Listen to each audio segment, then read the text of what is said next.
Hi மக்களே, நாங்கள் தான் உங்கள் ஜோ அண்ட் ஜீவா.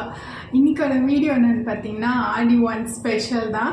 நாங்கள் ஈவினிங் வந்து தேங்காய் சுட ஆரம்பித்தோம். ஆனால் இப்போ நைட் ஆகிடுச்சு, தேங்காய் சுட்டுக்கிட்டே இருக்கோம். எங்கள் சிட்டி சைடு வந்து பெங்களூரில் வந்து அந்த குச்சி அதெல்லாம் எதுவுமே கிடைக்கல. நாங்களே ஏதோ ஒன்று ரெடி பண்ணி தேங்காய் சுட்டுட்ருக்கோம். உங்கள் வீட்டில் யார் யார் தேங்காய் சுட்டு முடிச்சிட்டிங்க அப்படின்றத கமெண்ட் பண்ணுங்கள். இத்த களிமண் ரகாரு எங்க